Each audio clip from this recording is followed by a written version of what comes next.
Welcome to Prepper Talk Radio, the radio for the ready-minded here at K-Talk AM 1640. As always, I am Scott, and Shane is in the house. How you doing, buddy? I'm doing fantastic. Thank you. Thank you for being here today. We are so sorry we missed you guys last week.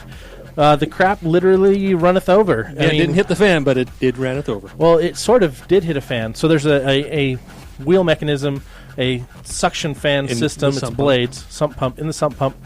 That failed. There was a rag got in there. It backed everything up, and when it turned on, we got the new one in there. It was so overflowing that it shot it out of some other pipes that weren't done correctly. So there was poop, feces, and of course on this the floor. happened just immediately prior to the show. So yeah, so I apologize, and for those of you who are like, "Oh, that's disgusting," I also apologize for that. At least you were not ankle deep in it. So. Why don't you post some pictures there, Scott? I think our viewers might appreciate that. Well, the people I showed the pictures to all got queasy. I couldn't look at it. No, I'll turn my head there. I don't want to see that. Well, we're excited. We've got some fun things going on today. But let's first talk about next week. Next Friday and Saturday. Yes, excited. So this is what you've all been waiting for. PrepperCon. PrepperCon is coming to town. Next Friday, I'm going to turn the background noise all the way off here. I'm going to read their print so I get it right. So PrepperCon is a one-of-a-kind national preparedness and survival expo. I know this. Why? Because I'm the creator of it. So yeah, he started it all. I handed it off this last year. So it is the coolest event, guys. This is the coolest event in the whole world of preparedness. It's going to be showcasing preparation fundamentals, advanced training, self-defense solutions, firearms, survival skills, food storage. Right, everybody loves eating. First aid, tech gear, homesteading, alternative energies, archery, hunting supplies, and opportunities for networking with others, all with an electrifying and motivating venue infused with the entertainment energy of a Comic-Con. Go get your tickets right now at PrepperCon.com. You've got discount tickets available there. And we've got an amazing, one of my good friends joining us today. Probably, well, he's kind of a local celebrity, but he is the voice of Prepper Fash, the voice of PrepperCon. A really, really solid guy I love, guy I admire. He's on the line right now. A voice that we have heard for many years on the radio that now I have not heard for so many years. I feel sad that I don't get to hear you all the time, Jimmy. This is Jimmy Chunga. Welcome to the show.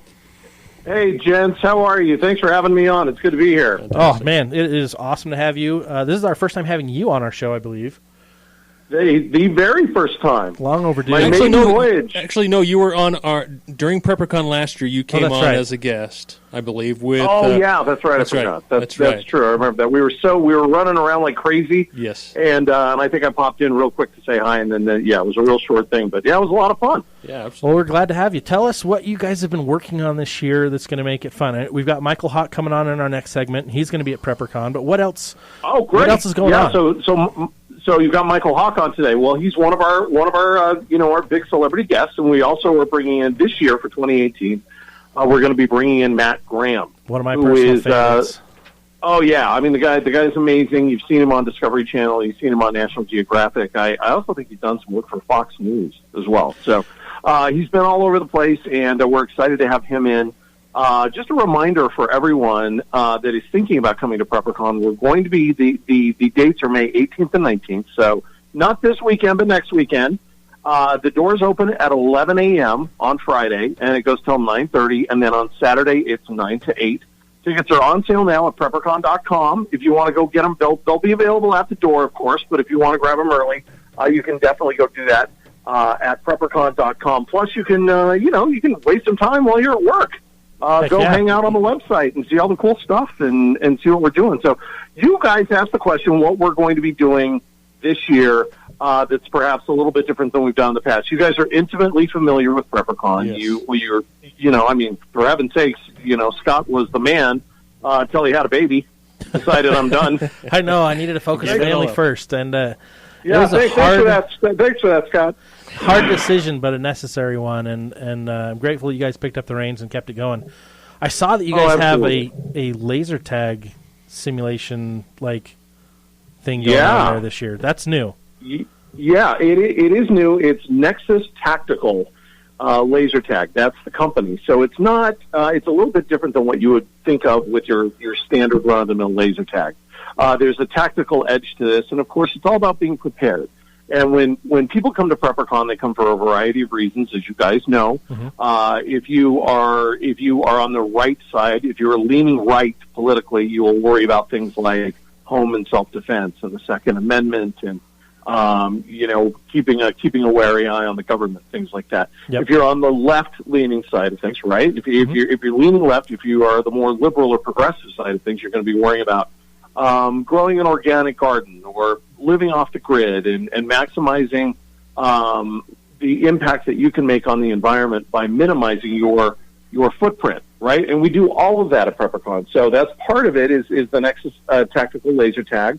That falls in line with the self and home defense, and they'll be showcasing some stuff there. Also, we have social acts. I don't know if you guys are aware of this, but axe throwing has become like the new bowling. That's like the new thing that everybody likes to go do now. Way better than bowling. Are you kidding me? It's way better than bowling. Oh, I agree. Yeah, I mean, so much fun. So we have a great company called Social Axe, and Social Axe is going to be there, and we're going to be throwing axes, and there's a lot of other fun stuff, too. But this year, one of the things that we're doing that's different this year that we haven't done at PrepperCon before is we're doing a new lecture series, and we're calling it Survivor Talks. The Survivor Talks series, I guess is what you can call it. And we're bringing in a variety of people, including a gentleman. His name is Russell Redenbaugh. You guys ever heard of this guy? I have. He's Is amazing. that the guy that tried to do the rocket? No, No, that's a different guy. I'm trying to Trying to remember. I read a couple bios. No, Russell Redenbaugh is blind, and he had a fireworks accident when he was 16, right. which took his eyesight, and it took 6 of his fingers. And since that time, when you would think when you suffer a tragedy like this at a young age of 16, I mean that would be it, right? Well, he went on to become an economist, an investor. He's also a best-selling author, and he is a world champion jiu-jitsu fighter. That's right. So, and he's blind. Now, keep in mind, he's blind and lost 6 of his fingers. Not only that, he's also, I think he does like the Spartan races as well. Now, think about that for a minute, being blind. And I've done those races. visually enabled, I guess you'd say, without any issues. Well, issue of being not quite up to the task, but I finished. I crossed the line. Those are hard. Good for you. Doing that without being able to see would be dang near impossible. For you and me. He does it. For the average person, blindfolded, no way. Yeah, so it's kind of hard to make excuses around Russell Redenbaugh. You know what I mean? Mm-hmm. Also, we have a married couple, and these are just a couple, guys. We have a whole handful of people that are coming out to do this. So we have Kelly and Rich Turner, and you would think to yourself, well, Kelly and Rich Turner, they're a husband and wife duo. Okay, I don't know, I've never heard of them. Kelly and Rich survived the Las Vegas mass shooting. Mm-hmm. They survived the massacre, but they didn't just survive. They actually ran through all of that, just that withering gunfire that was laid down on that concert venue to rescue handicapped people in wheelchairs. Wow. So these guys are heroes. Yeah, and they'll be on hand to talk about their experience as well. So we've got a lot of fun stuff. Like I said, the Nexus Tactical Laser Tag and the Social Acts, but we also have very inspiring and firsthand accounts of true heroism. And I'm just kind of scratching the surface here, guys. We have over 200 exhibitors, and we have over 100 free classes for people to come in and just enhance their prepping skills. They can become the next Shane or the next Scott, so to speak. Hopefully they'll become better than that. Prepper experts. So we're pretty excited. You guys are going to be on hand, correct? Yes, we are. We're going to be broadcasting live. K-Talk and the guys here with Prepper Talk Radio. We're going to be broadcasting live both Friday and Saturday. We'll have our Prepper Talk Radio patches, our custom patches. Mm-hmm. They're going to be available at PrepperCon at the desk there at the K-Talk booth. Well, save one for me, will you? Absolutely. We will, for sure. We've talked to some of the other hosts here, and I think everyone looks forward to this every single year, to being on site, to being there, and interviewing the other exhibitors there, and it's like you said, it is electrifying. It truly is. There's very high energy, and we've even heard some people say, "Oh, it's too much. It's just too high energy." And we shake our heads at that. Exciting. It is. It really is fantastic. I don't know if I can state that strong enough how energizing and how we go there to I think for me, the last couple of years, the greatest part about PrepperCon has been just the camaraderie of being with so many other like-minded people. And that has been my favorite part. And you know, can I add something to that? If you think about what a polarized community we are, even nationally, locally and nationally, you have people on the right, you have people on the left, to go back to my political point. Yeah. Well, everybody comes to PrepperCon. Whether you're, you know, some people, like, everybody goes for different reasons. Some people just go to enhance their food storage for their family. Some people go because they want to learn how to knife fight. You know, there's a whole variety of different things, but when everybody comes in and they all come for different reasons, everybody comes together. Yep. There's nobody mad dogging each other or getting political with each other. Everyone just comes in and has a great time. And I think people, when they do come to PrepperCon, are really, really surprised, because some don't know what to expect, and then they come in, they end up doing a ton of shopping, and they spend the entire day there, thinking perhaps they may just be there for an hour or so.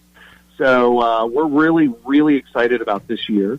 It's at the Mountain America Expo Center, which is formerly Southtown. Yep. It's Mountain America Expo Center now, and we hope to see everybody there. It's going to be a great weekend. Yeah, that's 9400 South State Street in Sandy, Utah. Yes. Everybody go to PrepperCon.com to get your tickets. We're coming up against our commercial break here in a minute. And I had one final question for you, Jimmy. You've been involved with PrepperCon since the very beginning.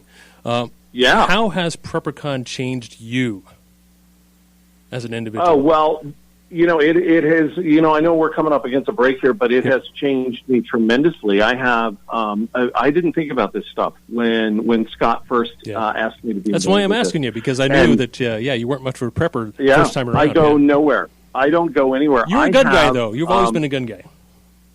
I'm a huge gun guy. Yeah, think of Chunga, you think of a gun. But now I carry I'll give them a plug.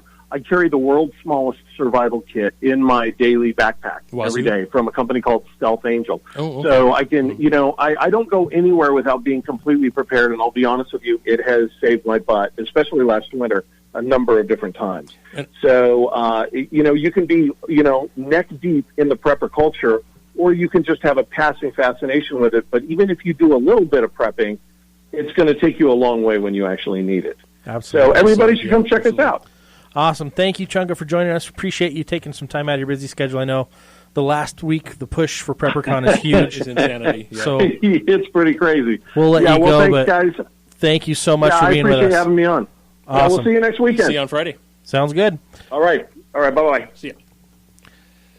There you go. Now, Chunga is actually going to be joining us again next week on some of the other shows. So listen, as you're listening to K-Talk all next week, you're going to hear Chunga, you're going to hear Ben, you might even hear Jenny or Nanette from the team over there being interviewed here. But we're stoked. We're excited. It's always fun. You know, I don't really know politically what I am. I'm kind of in the middle.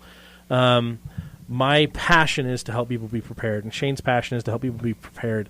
And it comes down to the classes for me. Like PrepperCon, I created it so that people could get entertained as kind of the draw, but educated, right? We wanted people to get educated because you can't lose that unless you have a traumatic brain injury, but you can then relearn it, right? But education, skills, knowledge, that stuff is so much more important than anything else. But then we have all the cool gear, which you and I, we're gearheads, we're gear nuts, we go freak out about it.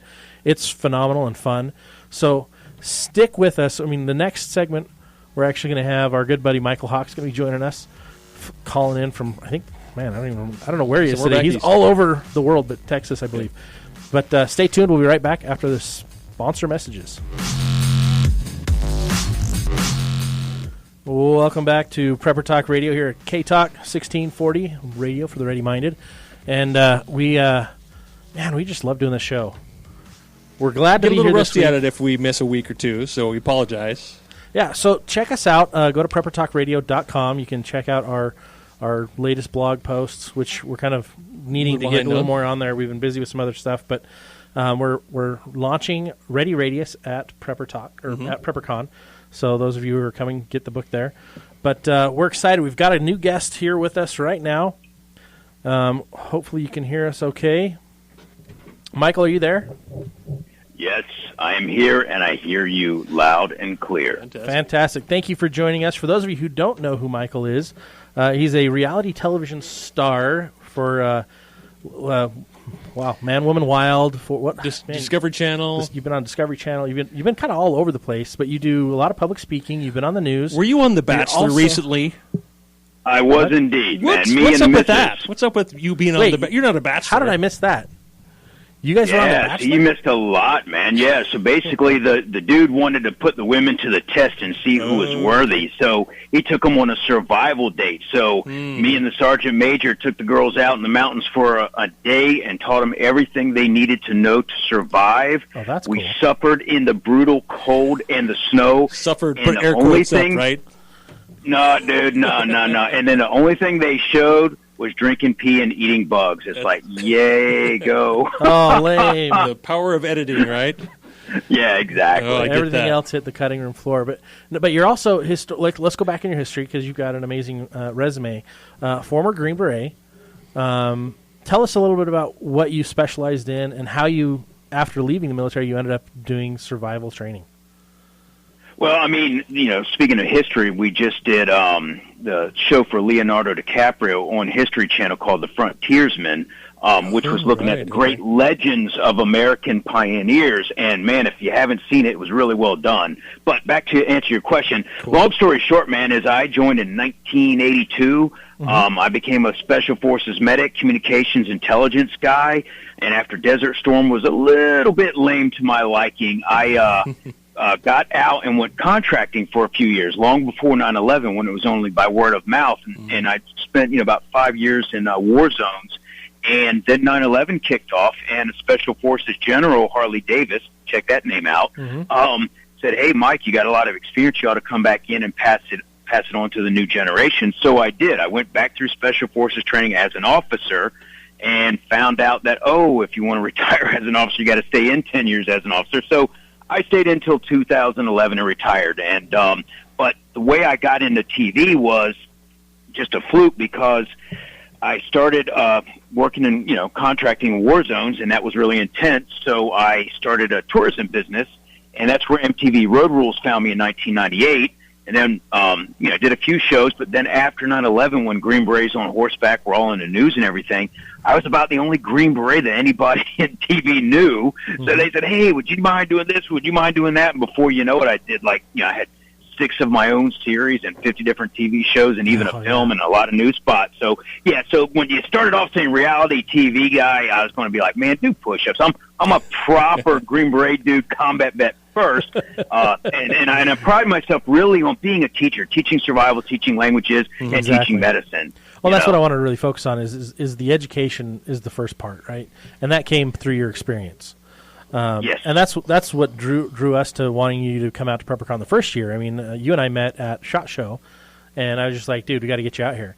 And you're like, heck yes. And so it's exciting to have you come back. It's exciting that this is PrepperCon's 4th year.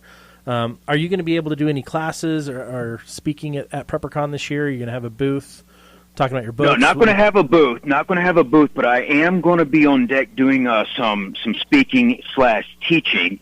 And I don't really have the schedule yet from your folks. I think it might be around noon or something like that. But whatever it is, it'll be posted. But, yeah, I'll be up on deck for about an hour just talking about family readiness from the medical perspective. And, the way I always roll is I stay on deck until I smoke everybody and they ain't got no more questions and they're scared and they run away. Awesome. That's kind of a tall order for the crowd at PrepperCon, is it not? I don't know. No. They're usually, they're great people, and everybody keeps everything really on topic. So it's always been really enjoyable to attend that. Awesome. Well, we're excited to have you. Now, you mentioned earlier that you did some work with the Frontiersman, American Frontiersman. Yeah. I love that show. What were you doing there? Well, it started off, those guys wrote me and they said, hey, we're working for Leonardo DiCaprio and we're making, the story about the American legends, Davy Crockett, Daniel Boone, Kit Carson. I was like, wow, man, I'd be honored to be partaking in that. And they said, they say something pretty snazzy like, hey, you really capture the frontiersman spirit. And I was like, oh, okay, they're buttering me up pretty big. And I was like, yeah, I'll come do it. And they filmed with me for about 4 hours, asked me all kinds of questions about the guys and what they would have gone through and what the battles would have been like. And then by the time they got it all edited, it became very history-like. They brought in, clearly when they were talking to me, they wanted more action guy stuff. But by the time I think all the execs got done with it, they had a lot more PhDs and academians in there. So it was worthy, which I love, but often, worthy TV doesn't quite get the ratings, and it doesn't attract the kids' attention. So the people that are into it will love it. But, I think it will be like classic history TV stuff. Typical History Channel stuff, very informative. Sometimes you need a little sip of water because it's kind of dry. This one actually, surprisingly, I haven't finished the whole series, but surprisingly, it's pretty gritty. Some of the sequences are pretty rough to watch. It's definitely not good for all audiences, so you want to make sure you don't let your little kids watch this. But it is really, man, I think there's some parts that really get true to what times were like back then. And I think, I agree with you on that. Yeah, as survival-minded people, I really got into this through generations of living more self-reliant than others, and then getting the bug from reading a book, My Side of the Mountain. I was like, I'm moving into the mountains. I'm going to become a wilderness survivalist. I want to go live in nature and be, and homestead. And my mom said no, and so she got me into Boy Scouts at the time. But it was that desire to be one with nature and to live simply. But at the same time, that is the hardest way to live. It's and especially if you don't know what you're doing. But it is also the most rewarding. Yeah. And so that's what got me down this journey. And so it's exciting when I have someone like you that you understand that, you do that, you've been there, you've done that, you teach that. You can come to it with an area of authority that I don't have and help more people get better prepared so that they can endure those types of challenges, because there are days coming that we will have to. Yeah, and it depends on, how you view things, what your beliefs are and all that. But, you said a couple things that I wanted to touch down on, because, sure. The type of people that go out and live off grid are a very unique type of person. And you're right, it's a hard life. It's a lot more satisfying and gratifying when you are successful, but it's tough, and every little thing is something that you've got to work for. And then, of course, the more you do, the more you know. And I think it's something we've lost through society, everybody becoming so specialized that, most people don't have that good breadth of skills that they need to survive. So what I try to do with my unique brand of survival is, not be the hardcore, like, military guy, we're going to kill everything and destroy everything, but also not quite be the tree-hugging, flower-picking kind of guy, and also not really an off-grid guy, hopefully to give the people the skills they need when they need them, to tap into that inner self, that inner mountain man, if you will, or pioneer, and be able to do a little bit of everything to get themselves through it. And hopefully people will get more of an appreciation for being able to do more things on their own. And that's where people start learning about, hunting and fishing and preserving their own food and making their own house and, working things off grid and growing their own crops. And that each one of those is a subset that, the old people or the off-grid people both had to do all of it. So, I bet you really can appreciate that show, because one of the things I did like about the show was it wasn't very PC. It very much showed that those days were hard. We were not as fair as we would like to think we were. We were brutal to the Native Americans. We were brutal to the Mexicans. And, in fact, we were brutal to our own people, if you're on the wrong side of the political fence. So, but I thought it was a good dose of reality, especially when you look at the modern world. It's like, man, guys, when we kicked off, there was 3 billion people on the planet. By the time we, leave it, it'll be about 9 billion. That's a lot more people in one little lifetime. It means a lot less supplies and a lot more people fighting. I like how you described that. You called it a dose of reality. One thing that I say all the time is we need to look to the past to prepare for the future. So looking back to the way the frontiersmen actually lived, is, like you say, is a true dose of reality. We're not living in a real world right now. We're living in a manufactured, managed world. Whereas if that was gone away, which will likely be in the future. This is how we prepare for the future, is looking to the past. And I think that Frontiersman is probably a good example, like you say, to take a dose of reality and then help us better prepare for the future. Yeah, and like, listen, guys, like, I consult for FEMA and stuff. They come to me and say, hey, we're preparing for a large-scale solar flare or a near-Earth meteor strike where we could have up to 1 million Americans displaced at once. And, what would we need to put in kits to drop, to airdrop for families so they could survive long enough for us to get them relocated somewhere? And at first I was like, okay, is this really the government kind of hiding something that they know and we don't? Or is it just them being cautious and planning for every contingency?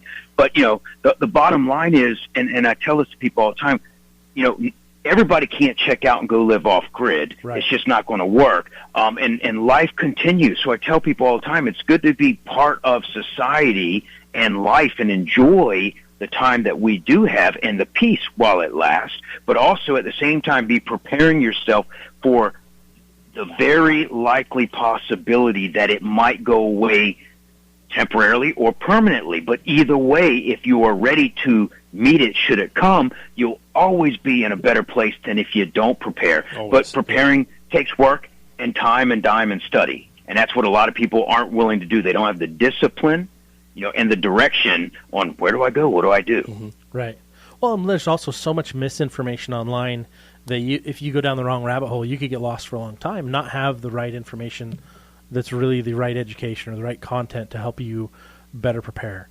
Thankfully, there's so many good resources, too, that can help people. But, like, growing up, I had my grandparents.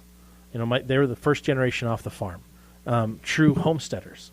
And so their garden was life for me as a kid. I remember snapping beans with my grandma. I remember weeding with my grandpa. I remember understanding how to plow and why to plow and when to plow and what you do plow and what you don't plow, and how to irrigate correctly for the different types of plants that they grew. And, I miss that. But I also really enjoy and appreciate the on-demand grocery store systems where I can go down to the farmer's market or I can go down to the fresh market and get whatever I need, whether it's in season or not. The problem we have is there's so many of us that have kind of, that's the only thing we know. We don't know how to grow. We don't know how to do other things. And so getting back to doing some of those things for ourselves gives us a lot of confidence, gives us a lot of quality of life. And you hit on two things that I think are very underappreciated by the majority. The things that you learned, that makes you appreciate the weather, the seasons, the cycle of life, knowing when to put those things down and knowing how to nurture them and knowing how to plow, it makes you have an appreciation for life and the planet. And then also, when you go in a grocery store, you look at all that and you're like, man, I'm so glad I didn't have to plow those fields for all these things, and it's so much easier. So in actuality, you end up having a dual appreciation from both sides, the ease of the availability that we have access to and how precious and how valuable it is to have to go out there and produce it, knowing that if you had to, you could. Awesome. Yeah, fantastic point. Well, tell everybody, because we're running out of time, tell everybody where they can find your information. I know you just launched some new books. Tell everybody, all the listeners, where they can find that. Yeah. Well, if you just go to mykelhawke.com, MykelHawke.com, you can kind of catch up on everything and all the social media and all that kind of stuff. I do have a couple new books coming out. One I wrote with a missus, which is really, really cool. Because we got the whole family involved in, said, what's everything that a family needs to know, and how do you teach different kids of different skills and different ages. So we got the family survival book coming out this fall. I focused with a really amazing guy that I met who basically was homeless for 10 years and lived off foraging American edibles. And he and I got together and put our knowledge together and made an all-American wild edibles book, which is also coming out this fall. And then, I wrote a universal language guide like 20 years ago, and it's been a bestseller ever since. But, with the change of online markets, the stores have closed, so that publisher went out of business. And so I got to republish the book with a new publisher with all the addition of all the new technology that is out there. And I hate to say it, it's like, man, you almost don't need to learn a language anymore. You put a little earplug in and it translates for you. You wear a little necklace and it translates for you. It's like, wow. But the bottom line is still, like they say, you learn a new language, you gain a new soul.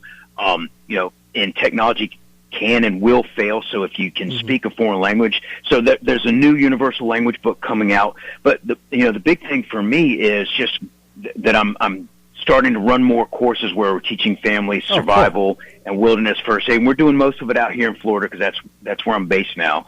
And we're just enjoying teaching and doing stuff and sharing. Fantastic. Well, thank you so much for being here with us today. Thanks for coming out. You're going to be out here next week for PrepperCon. Everybody get out here. Make sure you get your tickets. If you go online, you can get them at PrepperCon.com. And they've got a promotion going on for Mother's Day. 2-for-1 tickets. Use the promo code PrepperMom, PrepperMom, at PrepperCon.com to get your tickets. Now, Mykel, thank you for joining with us. Appreciate your time as always. And we'll see you next week. And we'll see you next week at the show. All right, fellas. Thanks. Take care. You bet. And one thing I wanted to point out as well is, in our last few seconds here, is that Mykel is also an inventor, kind of like our good buddy Tim Ralston. He has created some of his own specialty tools, particular knives, and he has one that's called the hasp. And we've got to play around with these. Yeah, we've got to play around with some of these tools, and they're pretty darn cool. So it's always nice to take someone like Mykel, who has all this experience, and he designs a tool a particular way, and to think, why did he design it this way? What was he thinking, and how does he use this? So that's one thing. Being a gearhead, it's awfully nice to get hands on those things and then figure out where he started from. And you get to know the guy who created it. You get to understand the science and the mentality behind it. Cool. So stay tuned. We're going to be right back. You're listening to Prepper Talk Radio here at K-Talk. Well, I'm just going to shut that music down as fast as I can and get everybody back to Prepper Talk Radio. You guys, this is Radio for the Ready-Minded here at K-Talk. We've been here for going on 3 years, and it's kind of exciting, kind of crazy, kind of a unique journey that we've made. There's been a lot of mistakes along the path, besides broadcasting. Besides the broadcasting mistakes, but as preppers, we all make mistakes, right? Mm-hmm. We all are looking for the next piece of knowledge, that can help us be better prepared. My question is, what do I do next? Right. Where do I go next? What should I learn next? What should I get next? And for some of you, it's where do I start? Mykel pointed that out in the last segment. Yeah. PrepperCon's a great place to start that. So make sure you guys hop online, go to PrepperCon.com. This is more than just a one-stop shop for survival preparedness. You can enhance your skills with over 80 instructional classes. It sounds like 100 now. Plus stage presentations, TV and film celebrity speakers, plus David Holliday, one of the greatest survival instructors of all time. He is amazing. Absolutely. When he spoke the last couple of years, I was absolutely glued to the things he had to say because he's so connected with nature. I mean, he's a true bushcrafter, true survivalist in every sense of the means, not just a prepper. And not a prepper. Not a real prepper. Yeah. He lives a completely anti-fragile life, meaning everything around him can go to crap, and he'll still be able to survive and have a quality of life, and he loves it. Yeah. No shoes to wear out, right? You don't have shoes, there's no shoes to wear out. But he's absolutely riveting and very entertaining as well. Yeah. He's fantastic. Go get your tickets. Use promo code Mother. Wait, what was it? Mother Prep? Prepper Mom? Prepper Mom. Let me pull it up. Yep. Prepper Mom at PrepperCon.com. Get your tickets 2-for-1 this weekend. That's because Scott, moms are natural preppers. We are sons. We love our mothers. Mother's Day's coming up. We are husbands. We love our wives. Mother's Day's coming up. Do something special for them. Help them get better prepared. Maybe take off the load. Give them the morning off and cook some of your freeze-dried food for breakfast. If you don't know how to, exactly. If you don't know those skills, practice those skills for Mother's Day. There right? You go. It's your gift to your mother, your wife. And feel free to call in. I mean, feel free to join the conversation. We always love your input. Forgot to throw the number out earlier, but anyone that has a hankering to get in on the conversation, it's 801-254-1640. Do you like how I put hankering in there? Hankering. I like That's not a word we use every day. That's okay. I look to the past to use my future vernacular. That's right.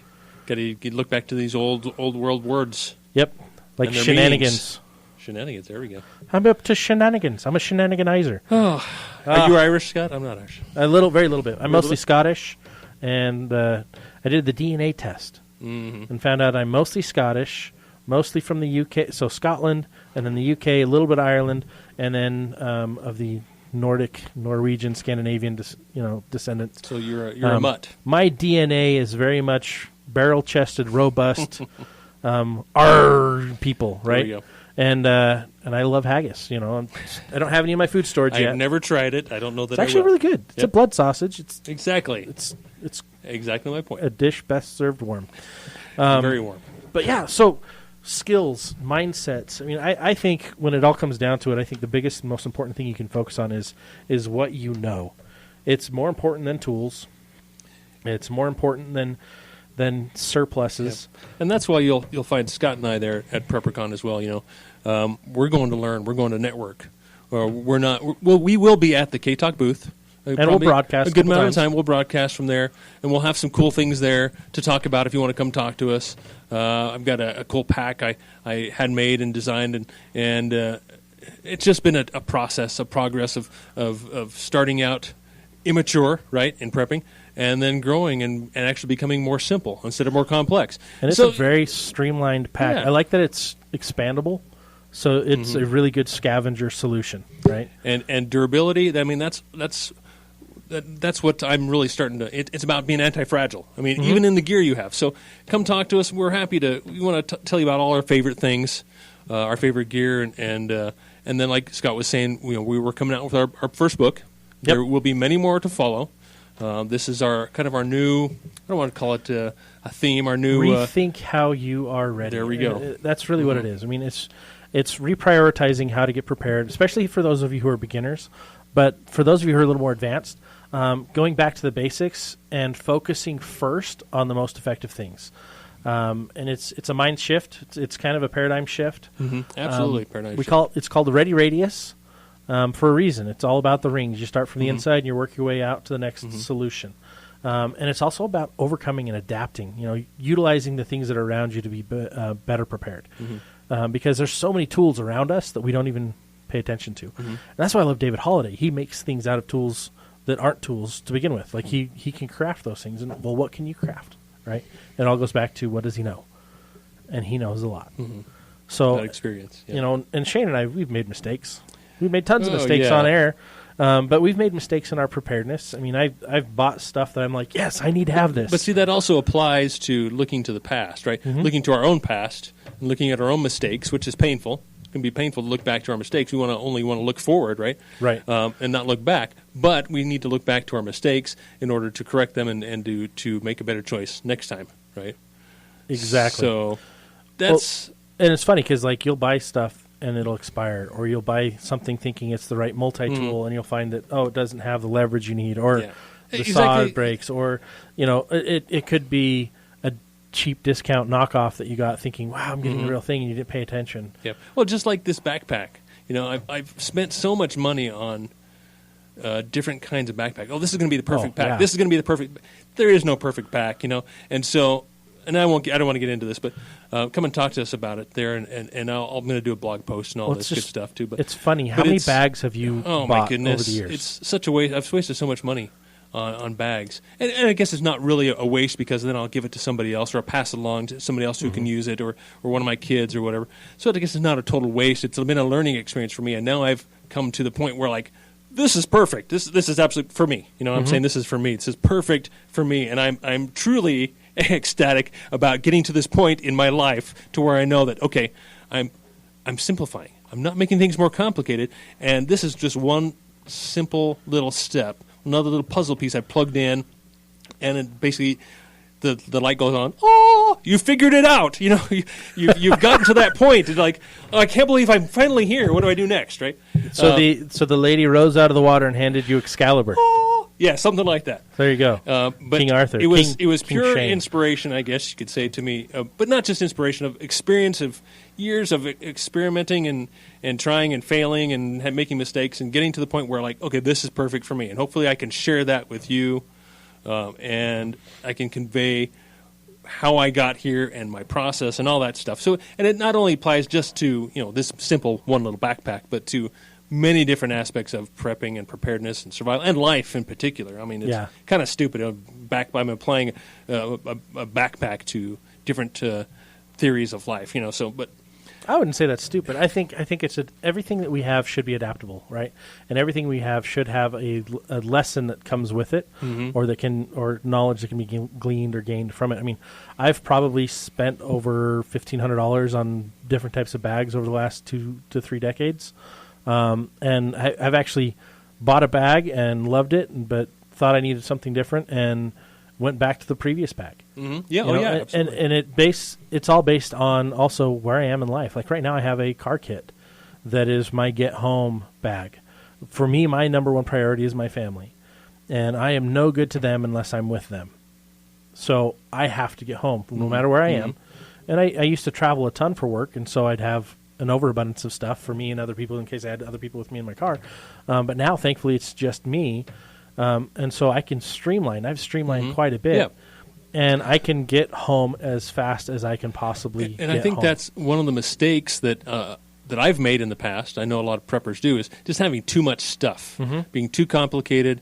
And that's one thing that this pack has helped me to realize is simplify, minimalize, simplify. Streamline. And that kind of goes against some prepping theories because 1 is none, 2 is 1. Right, so redundancy and backup is important, but it takes a lot of experience, I guess, and thought to analyze. Okay, where does that truly apply? Because you can't carry 2 of everything with you. I mean, you just can't. Yeah, it's not possible. So having the right gear, the right quality, and having the knowledge and to know what you can do without, and how to use what you have. Yep. It's all part of this process, and it's an evolving process too. Oh yeah, and now that I've got a kid, in the next year or two, I may say this pack is crap. This is not at all what I need. I mean, who knows? Who knows? Well, I mean, as soon as you started having family, your importance of different things changed. Right? Yeah, absolutely. And that's how we evolved. I mean, that's as you guys know in your own lives, you've seen that. Everything we do has a consequence associated with it, for good or for bad. And the nice thing about being prepared is if you prepare and nothing's happened, you haven't lost anything. No, not a thing. Right? The consequence is you're better prepared for the ability to help other people. You're better prepared for your own quality of life in a disaster, right? Yeah, and absolutely. Not all disasters are the end of the world as we know it.